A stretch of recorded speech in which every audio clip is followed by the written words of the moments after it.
Hello and welcome to the Charles River Conservancy Parkland Show. My name is Renata von Tscharner and you might have seen these shows before. They're always about our wonderful river, our wonderful parklands. And the area that the Charles River Conservancy works on is from the Boston Harbor up to the Watertown Dam. And today we'll be talking about a part that is just upriver a little bit from the Cambridge border. It's in Watertown. It's a site that's called the GSA Site, the General Service Administration Site. You might have driven by there, wondered what it is, and today you'll learn about the GSA Site. And we have two guests here tonight, and they have worked since 1987, a long time, to clean up this site that has been part of the arsenal. So here is a map of where we see the area that we're talking about. So we are looking at an area upriver. It's across from Herder Park. It's an area just below the Mount Auburn Cemetery, upriver from the Cambridge Cemetery, and just before the Arsenal Bridge that goes to the Arsenal. So we'll be talking about this site. Now I'd like to welcome our guests. Susan Falkoff, welcome. Thank you. And Ernesta Kraczkiewicz, welcome. Thank you. And Susan, I start with you. You are a town council member of the City of Watertown. City known as the town of Watertown. Well, I might not get that ever right. It's confused a lot of people. Yes. And so you have first started to work on the Arsenal site in 1987. That's right. It's been a very long term. In 1987, the Army said we're going to close the Arsenal in Watertown, and it's going to cost $200 million to clean it up and get it ready for a reuse. And I was a member at the time of Watertown Citizens for Environmental Safety, a grassroots group, and we took it upon ourselves to learn what was there that was going to cost $200 million to clean up. And it became a Superfund site and was a very large cleanup endeavor. And tell us what distinguishes a Superfund site from another site that has a lot of contamination that's not a Superfund site.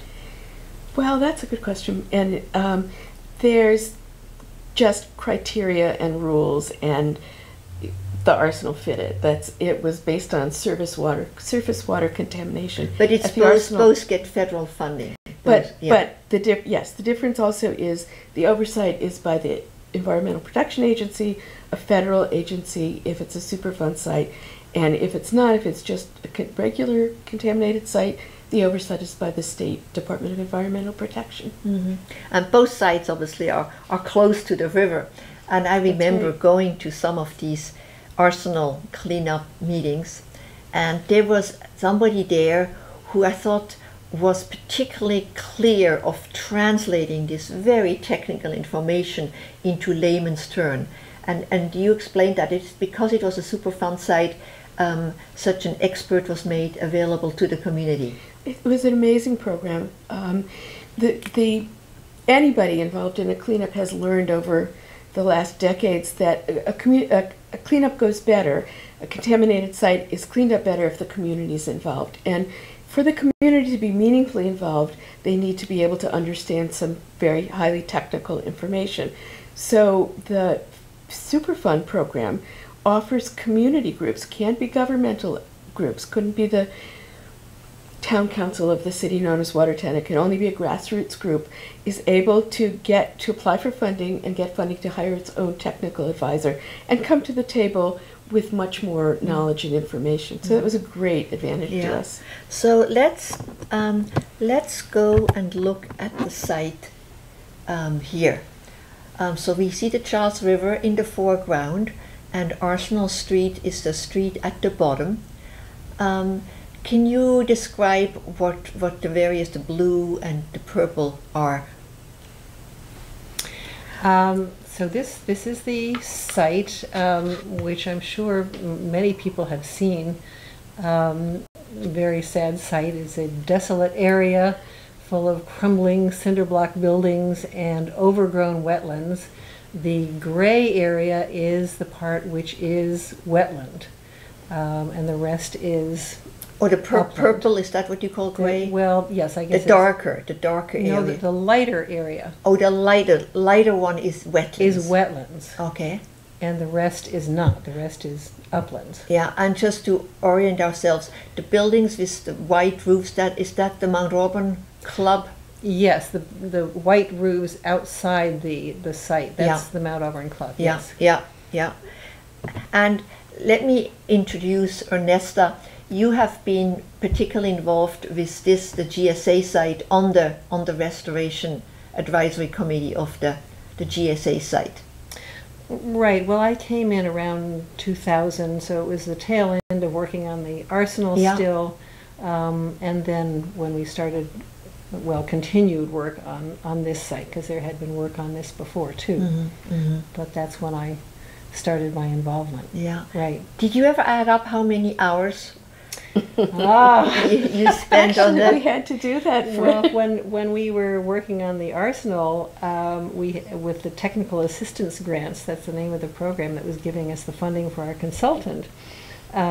With every report we had to send in on that, we told them what the community match was, which included a small number of dollars for each of our hours.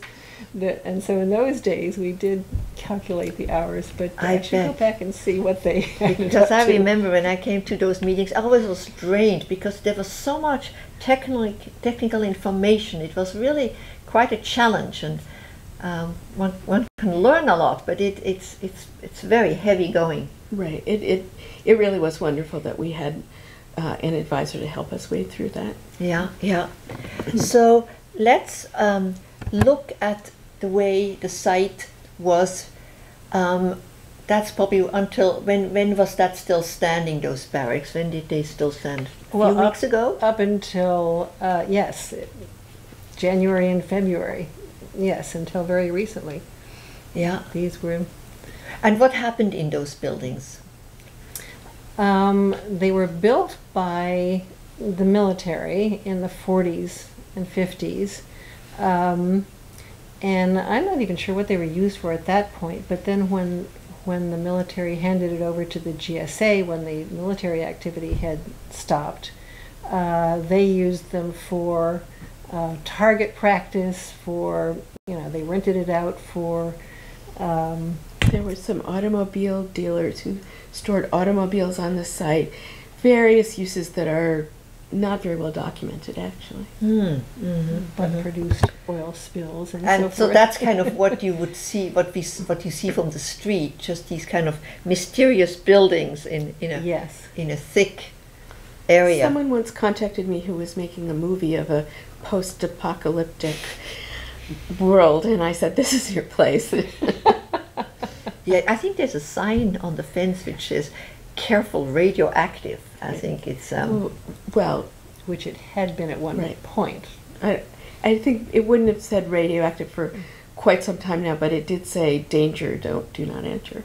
And there was always concerns about homeless people breaching the fence and their safety. yeah, and obviously there some graffiti artists got in there.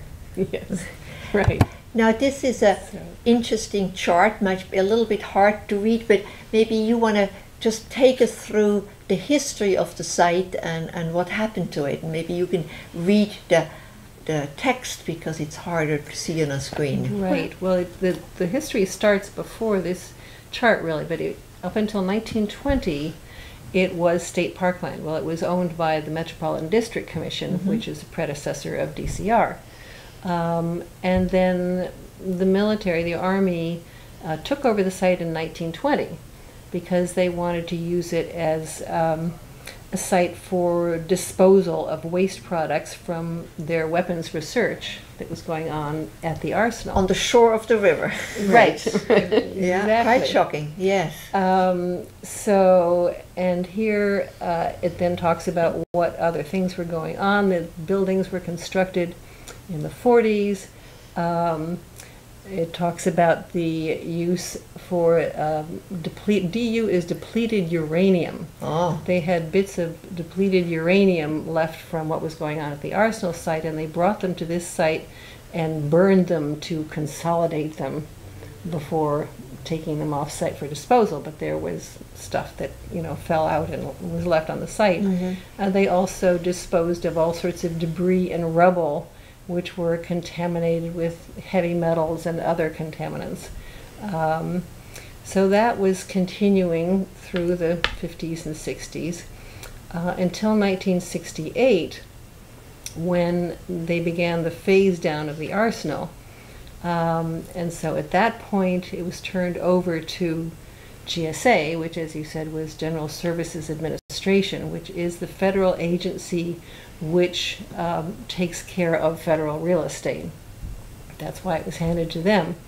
And it was given to them for the process of preparing the site for public use and for transfer back to the state. And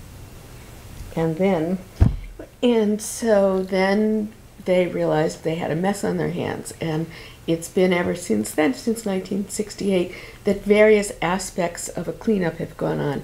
And since we've been involved, there's been various times when they say, okay, now it's ready. Wait a minute. So there's been quite a few of those. false alarms. Well, false good news. False good news. False good news. Right, Yeah. more alarms were needed. So there was radioactive contamination and chemical contamination. And what one story that I think is interesting is that they had almost finished cleaning up the radioactive contamination at one point when they found an oil spill. So they stopped with that, and once they'd addressed the oil spill, by then standards had changed for radiation, and they had to start all over again and figure out what to do It about becomes that. stricter. Yes, Yeah. the standards increased. So, but as of 2003, the National Regulatory Commission has approved the site as being cleared of radioactivity. That's the NRC, yes. Right. So that it was now released for general use. But then there were lots of other kinds of contamination from the rubble and from other activities of the military. So at some point the military started pegging the cleanup standards to the eventual use. So this was something that we were very involved in. There was interest in using it for playing fields, but the Army came back with a study that said, well, you can use it for playing fields, but not playgrounds for young children. And we're like, wait a minute, if you might have a 3-year-old watching his or her brother play soccer, and this just doesn't sound, you're cutting it too fine, this is not okay.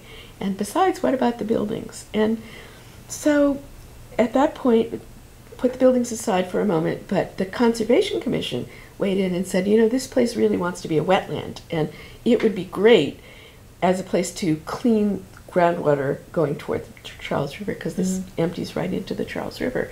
And we'd like to see passive recreation and a wetland restoration. And we thought that was a really good idea.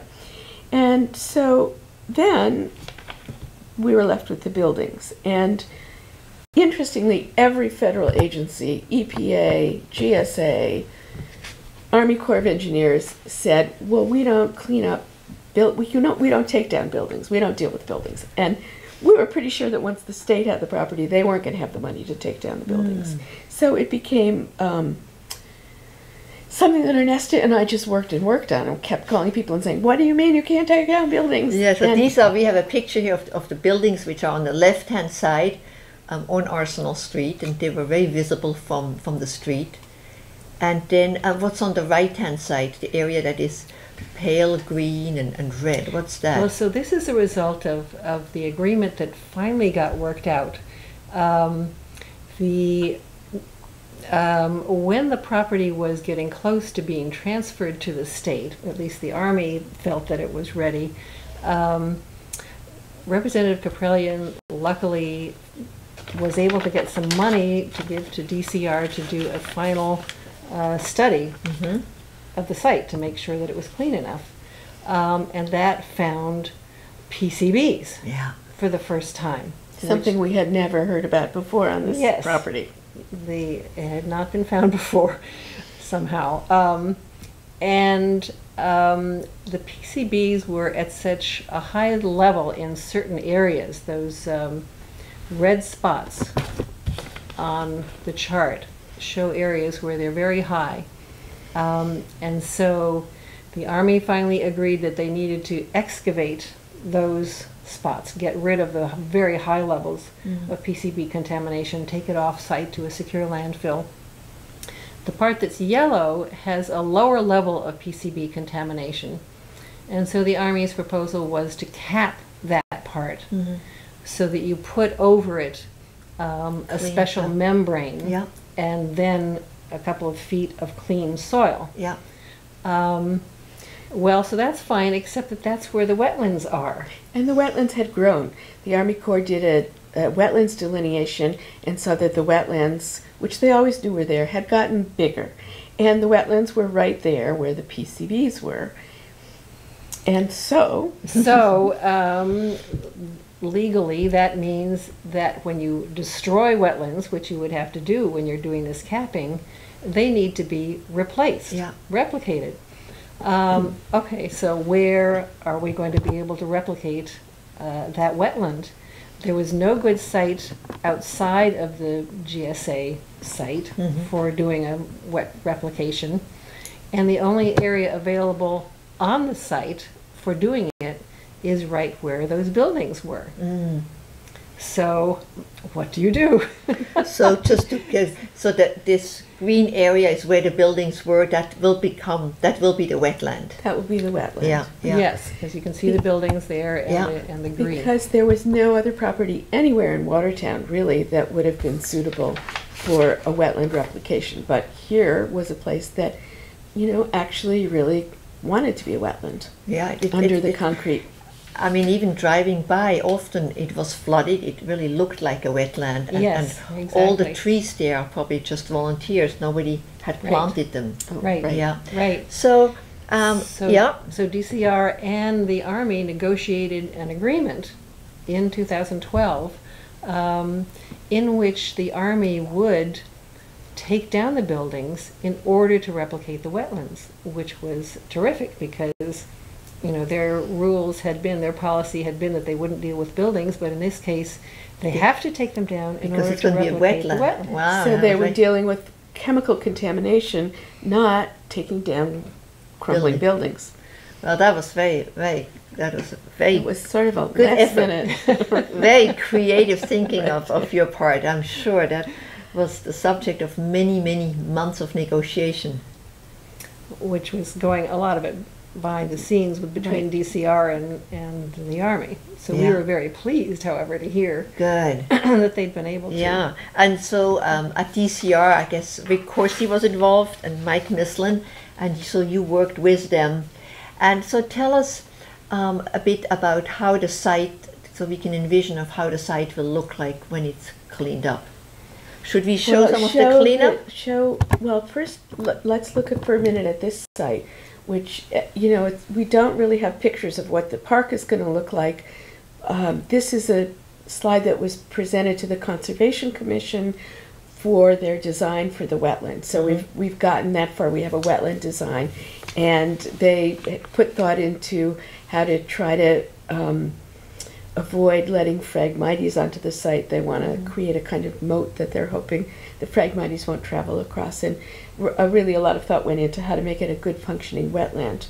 But this is the best picture we can give you at this point. And surrounding the green area is that a pathway that kind of like that you can then walk on? Is that the idea? Well, the situation is that there is not yet a plan for the park itself because DCR had to wait until they knew in what condition exactly right. the land was going to be left. All right. And so now they know that, but now they have to get funding for design work and then construction work for the park itself.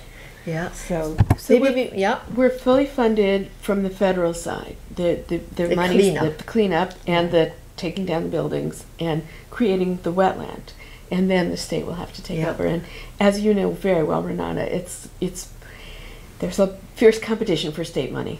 Yeah, there sure is. Well, you have worked hard, and I know you will continue to fight for that site. Let's look at some of the cleanup images. They're quite. yes. There's the dramatic.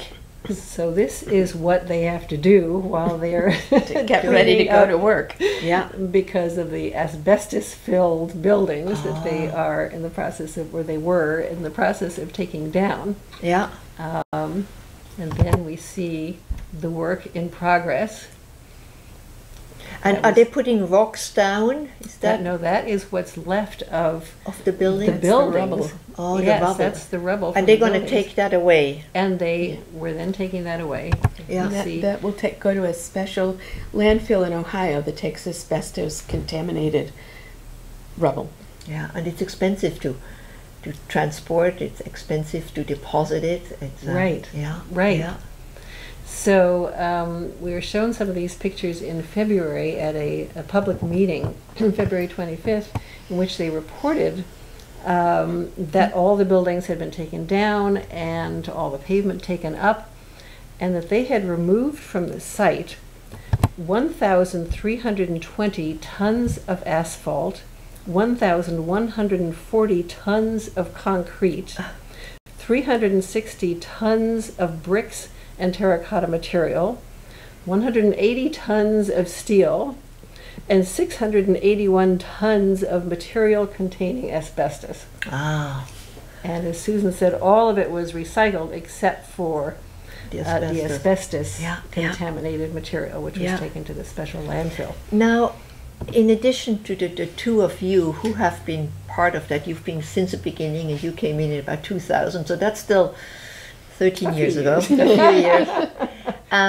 Obviously, the Army Corps of Engineer was the kind of the partner you had. And tell us of who you mentioned, Rachel Caprellian, she was there, but there must have been other elected officials who weighed in on that. Yes, there have been a number of very helpful ones, and I think actually the next slide talks about some of the people we need to thank for their help with this. The ones that are current people in officials, office who have been very helpful include Representative Markey and State Senator Will Brownsberger and State Representative John Hecht. And the others were very helpful in the past too, Senator Tolman and Joe Kennedy made this a big part of his local effort and was very involved and very, very adamant that the Army do a good job restoring Watertown so that we could enjoy it. Yeah, well, that's. I mean, none of that work can get done without elected officials, but also without people from the community. I think. Yes, there's so many people, both elected and community people, appointed or not, paid or volunteer. Many people were involved. Yeah. And tell us a little bit about the role of the Conservation Commission. They have been very helpful all the way through in really pushing the idea of what this site should become at the end, and the fact that it had been originally wetland, and it really clearly still wants to be wetland when you look at how full of water it's been, and that is what it needs to be in order to help clean the water going to the river, and that it should be a passive recreation park with paths so that people can enjoy the wetlands. Just to get a sense, we have only a few minutes left of, so there's this site which is, how many acres, the GSA site? 12 acres, and then the Arsenal, that was a much bigger site. Yes, it was 57 acres, but actually Ernesta and I both went to a lot of meetings all over the country with closing military bases that were square miles and square miles and square miles. So it's very funny the amount of attention that went to this 60-acre site when you compare that to some of the other terribly contaminated military sites around the country. But that cleanup was completed, and as you know, it's now a very successful office park. Yeah, that's really wonderful. Yeah. So I think it might be, in case you have questions about the GSA site, you should email to Mary Ellen Iorio, and then she will get your information. So I think that kind of brings us in, if you have questions, they'll be able to answer that. Is there any other place? Is there any other place? You probably know more than anybody else in Watertown about it. Yeah. Susan does. There's an information repository at the Watertown Library, and all of the documents that pertain to the cleanup of both this site and the Arsenal Superfund site are there, and there's many feet of I have even probably several feet of documents of all the chemicals that have been found, and I think there are a lot of them. One of the achievements that we're very proud of is that when we were dealing with the Arsenal site, we fought and won the right to see draft documents, because often community members see things once they've been vetted by all the agencies, and then it's really too late to have input. Yeah. Well, I will have to now cut you off because our program is coming to the end, but you can see it on YouTube in a few days on the Charles River Conservancy's website. And thank you for being here with us, and go and look at that site and go to the parklands. These are your parklands, and I want to thank you both for making part of the Charles River Parklands a better place. I much appreciate Ernesta and Susan for being here tonight. Thank you so much for inviting us. And we're gonna